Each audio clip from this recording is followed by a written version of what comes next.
Hello friends. Welcome to Power Book Summaries YouTube channel. Today, we're diving deep into one of the most powerful and life-changing books ever written, Atomic Habits by James Clear. This isn't just a book about habits, it's a guide to changing your life, one small step at a time. So, grab your notebook, settle in, and get ready to learn how tiny changes can lead to remarkable results. Part 1. Why small habits matter more than big goals. Let's start with a question.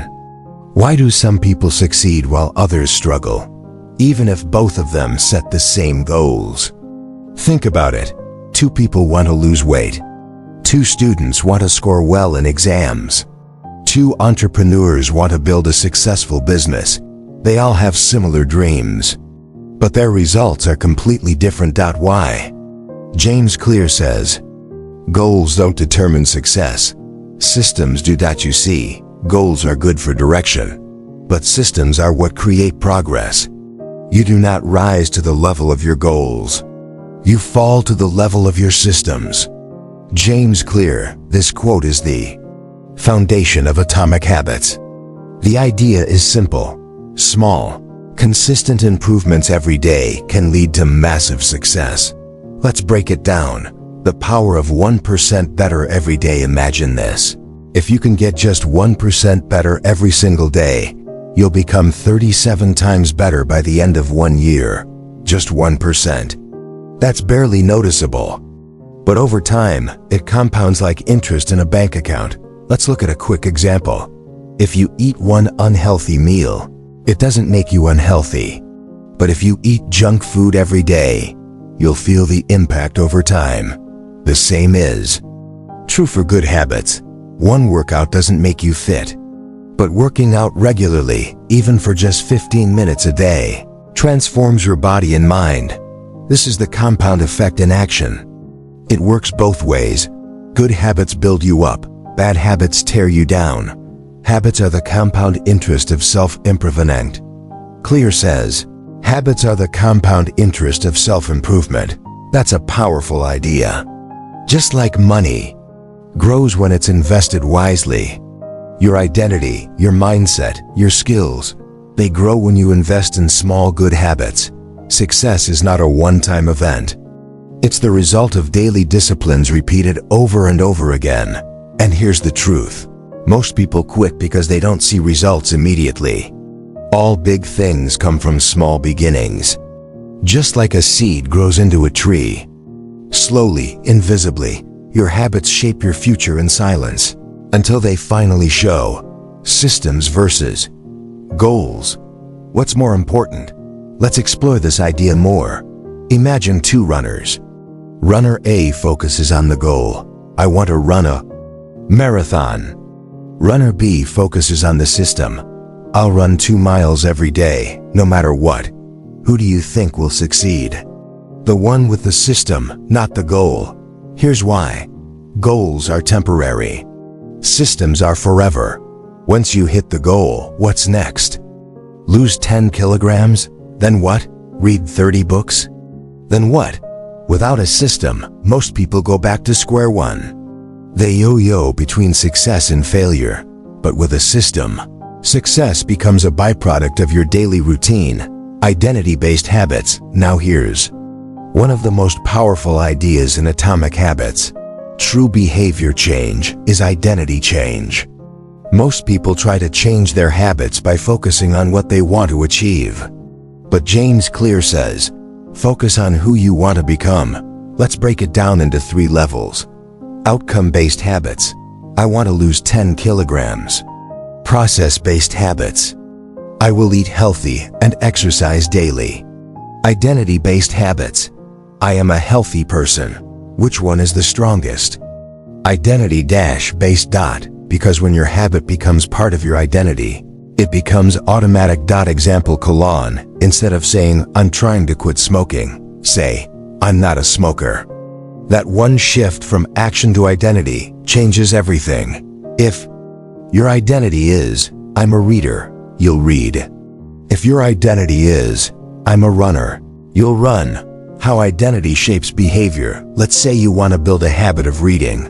Most people say, I'll read 10 pages every day.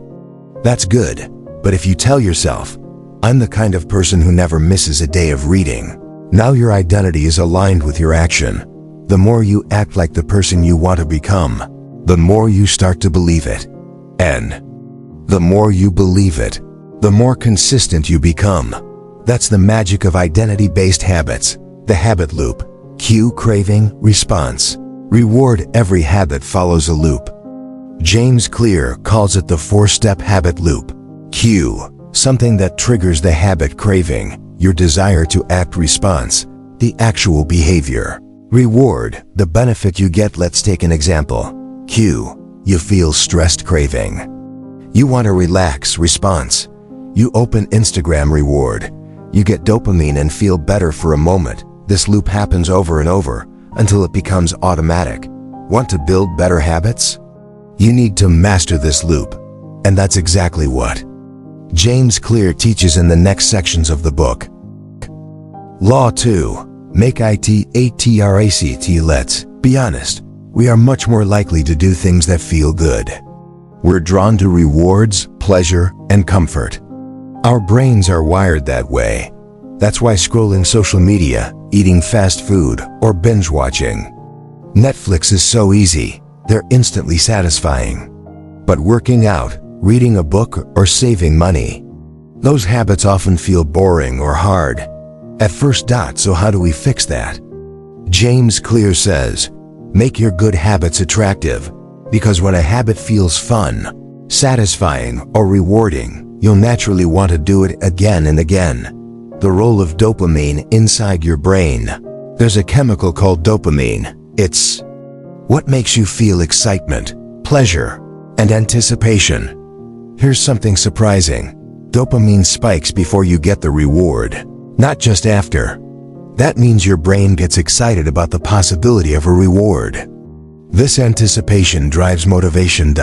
So if you can make your habits more appealing by linking them to something you enjoy, you can use your brain's chemistry to your advantage. Use temptation bundling. Temptation bundling is a brilliant strategy. It works like this. Pair something you want to do with something you need to do. For example, only watch your favorite Netflix show while you're on the treadmill. Only listen to your favorite podcast while doing household chores. Only drink your favorite coffee after writing your daily journal entry. This way, your brain starts to associate something you enjoy with something you should do, and the habit becomes more appealing. It's a simple trick, but extremely powerful. A culture where your desired behavior is normal. Another powerful technique. Surround yourself with people who already live the way you want to live. We're social creatures. Our habits are shaped by the people around us. If your friends smoke, chances are you'll smoke too. If your coworkers take fitness seriously, you'll be more likely to hit the gym. Clear says, one of the most effective things you can do to build better habits is to join a culture where your desired behavior is the normal behavior. Want to become a writer? Hang out with writers. Want to eat healthy? Follow fitness creators. Join a cooking group. Want to become successful? Spend time with people who are already where you want to be. You'll absorb their values, behaviors, and habits naturally. Reprogram your mind with positive associations. Most people think of habits like chores. I have to go to the gym. I need to eat vegetables. I should read more. But here's the problem. When something feels like a punishment, you'll never want to do it consistently. So change the narrative. Instead of saying, I have to go to the gym, say, I'm becoming stronger every day. Instead of, I need to eat healthy, say, I'm fueling my body to live longer. Instead of I should read more, say, I'm learning something new that makes me smarter. It might feel silly at first, but language matters. The story you tell yourself shapes your behavior. Make bad habits unattractive, just as we can make good habits more appealing. We can make bad habits less attractive. Here's how. Visualize the long-term cost of your bad habits. Think beyond the short-term pleasure. Ask yourself, what is this really costing me? For example, that cigarette may give you 5 minutes of calm, but it's stealing years from your life. That extra hour on TikTok might be fun, but it's costing you deep sleep and focus. That skipped workout might feel easy, but it's keeping you from your best health. When you associate bad habits with pain, regret, or consequences, your brain starts to pull away from them. So always keep the long-term picture in mind. Next, let's move to the third law, one of the most important in habit building. Law 3. Make it easy. Let's face it, the harder something is, the less likely we are to do it. We all say we want to change, but then we wait for the perfect moment. I'll start next week. I'll join the gym once work slows down. I'll eat clean after this party. But the truth is, you don't rise to the level of your motivation. You fall to the level of your systems. So the key is to make your desired habit as easy as possible to start. Let's see how. Reduce friction. Every habit has friction, the resistance between you and the action. The more steps required, the more excuses your brain will make. So your job is simple. Reduce the number of steps. Remove the friction. Example, want to exercise in the morning? Keep your workout clothes ready beside the bed. Want to write every day? Open your laptop with a blank page already loaded. Want to drink more water? Keep a bottle right next to you at all times. The less energy required to start the habit, the more likely it becomes automatic. Use the 2-minute rule. This is one of the best tools in the entire book. When you start a new habit, it should take less than 2 minutes to do. Why? Because starting is the hardest part. Once you start, momentum builds. So instead of saying, I'll read for 30 minutes, say, I'll read 1 page. I'll go to the gym. Say, I'll put on my shoes and walk for 2 minutes. I'll write a blog. Say, I'll write 1 sentence.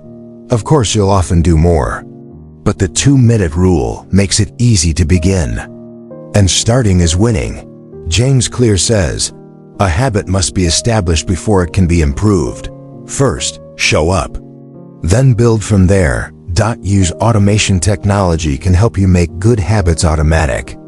Set reminders and alarms. Use apps to track your steps, sleep, or savings. Schedule recurring transfers to save money. Block distracting apps during focus time. When you automate your habits, you remove the need for willpower. Automation turns effort into consistency. Make bad habits difficult. Now let's invert the law. Make bad habits hard to do. This is called increasing friction. Examples, want to cut down screen time? Delete apps or log out after each session. Want to reduce online shopping? Remove your saved credit cards. Want to stop staying up late? Plug your phone in another room. The harder a bad habit becomes, the less likely you'll follow through. Don't rely on self-control. Just make it inconvenient to do the wrong thing. At this point in your atomic habits journey, you've learned how to make your habits obvious, make them attractive, and make them easy. Now, we're ready for the final and most satisfying step. Law 4. Make it satisfying. Every habit is like a loop. Cue, craving, response, reward. The reward is what seals the habit into your brain. It tells your mind, yes, this was worth it. Do it again. That's why making habits satisfying is so important. If it feels good, we repeat it. If it feels bad or boring, we avoid it. Let's make good habits more satisfying. Use immediate rewards. The challenge with good habits is that their rewards are often delayed. Go to the gym today? You won't see 6-pack abs tomorrow. Save money. This week, you won't be rich overnight. Eat a healthy salad? You still crave pizza. Meanwhile, bad habits offer immediate pleasure, but long-term pain. So, flip the script. Find ways to add a small reward immediately after your good habit. Example, after each workout, check off a box on your calendar. After studying, enjoy 5 minutes of your favorite show. After journaling, treat yourself to a hot drink. These little rewards reinforce the habit. Track your habits visually. There's something deeply satisfying about seeing your progress. Use a habit tracker, even a simple calendar, to mark every day you stick to your habit. This creates a streak, and your brain loves streaks. It becomes a game. Don't break the chain. Even Jerry Seinfeld, the famous comedian, used this trick. He wrote one joke every day and marked an X on the calendar. His goal? Don't break the chain. Try it and watch your consistency skyrocket. Be your own accountability partner. Sometimes the best reward is simply knowing someone else is watching. You can tell a friend, join a community, or post your progress online. When someone expects you to show up, you're more likely to follow through. This is why fitness groups, mastermind communities, or accountability buddies work so well. You can also create a habit contract, a written agreement that outlines what you'll do when and what the consequences are if you don't follow through. This raises the stakes and increases your commitment. As we've seen so far, building better habits is not about dramatic overnight changes. It's about consistently making small, strategic moves that stack up over time. Now that you understand the 4 laws of behavior change, make it obvious, attractive, easy, and satisfying. Let's go even deeper into how habits really work, how to break the bad ones, and how to sustain change for life. How to break a bad habit. So far, we've talked mostly about building good habits. But what about the habits that are hurting your health, happiness, and growth? James Clear gives us a simple solution. To break a bad habit, just invert the 4 laws. Let's go through them one by one. Point 1. Make it invisible. Every habit begins with a cue, something you see, feel, or experience. If the cue is removed, the habit often disappears. So the first step is to eliminate the trigger. For example, want to stop snacking? Keep junk food out of the house. Want to cut phone time? Delete distracting apps or keep your phone in another room. Want to spend less? Unsubscribe from marketing emails and unfollow shopping influencers. Out of sight, out of mind, literally. 2. Make it unattractive. The more you associate a bad habit with something negative, the easier it becomes to resist. Start telling yourself the truth about your bad habits. This cigarette is destroying my lungs, not helping my stress. This junk food is giving me pleasure now, but inflammation later. This gossip gives me temporary satisfaction, but ruins relationships. Reframe how you see the behavior, not as a reward, but as a trap. 3. Make it difficult. Increase friction. Add time, distance, or effort between you and the bad habit. Log out of your accounts. Use app blockers. Put your remote in another room. Delay the gratification. I can check Instagram, but only after I've read 5 pages. It doesn't have to be impossible. It just needs to be inconvenient. The harder it is to start the bad habit, the easier it is to walk away. 4. Make it unsatisfying. We repeat habits that are satisfying and avoid ones that make us feel bad. So if you want to kill a bad habit, make the experience feel immediately unpleasant. How? Use accountability. Tell a friend your goal and report progress. Create consequences. If you break your rule, donate to a cause you don't support. Use habit contracts. If I miss 3 workouts in a row, I'll pay $50 to my gym buddy. Pain, even just social or emotional, can be a powerful motivator. Focus on systems, not goals. Here's one of the most important mindset shifts from the book. You do not rise to the level of your goals. You fall to the level of your systems. Think about it. Everyone wants to be successful.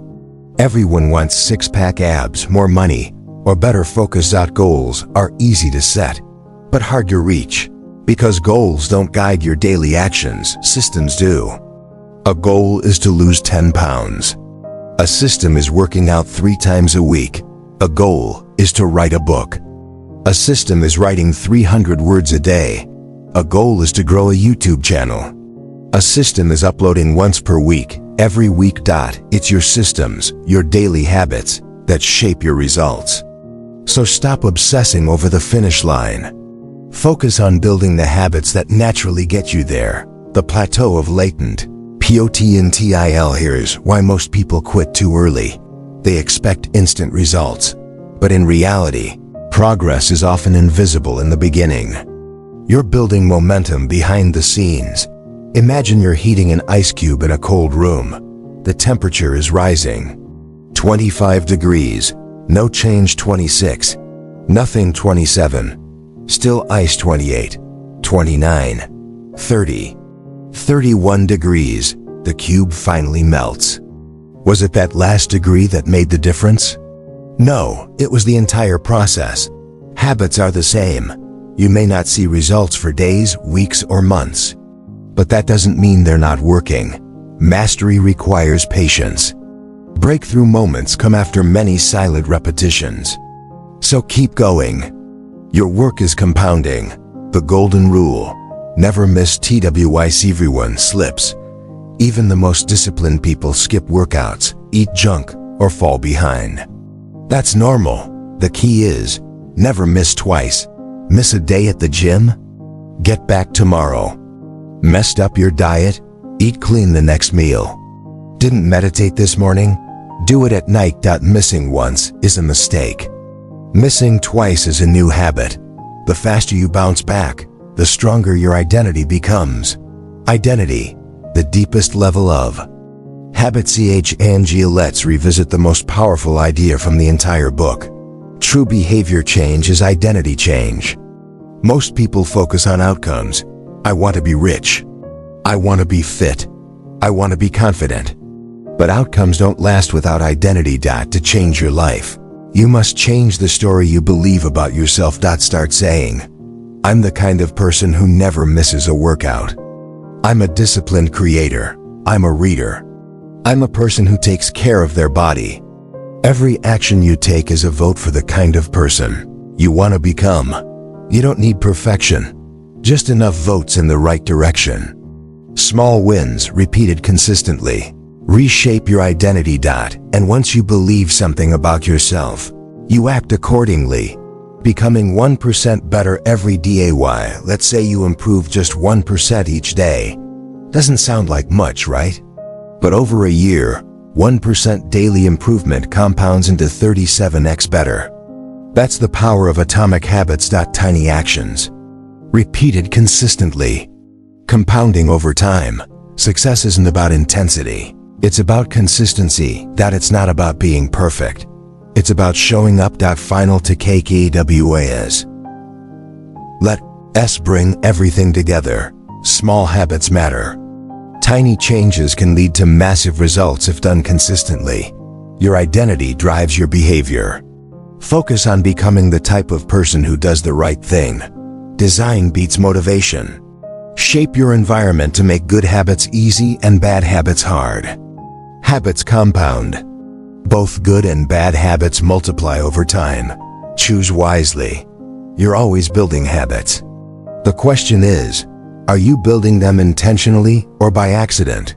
Closing MSSAG, you don't need to be extraordinary. You don't need to be perfect. You just need to start small and never stop improving. One push-up, one page, one decision. That's how change begins. That's how you become the person you were meant to be. If you enjoyed this breakdown of atomic habits, don't forget to like this video, subscribe to PowerBook Summaries, and share this with someone who wants to change their life. This is just one book, but its lessons can transform everything: your health, your mindset, your career, and your relationships. Because in the end, every action you take is a vote for the type of person you wish to become. So cast your votes wisely. Thanks for watching, and we'll see you in the next summary.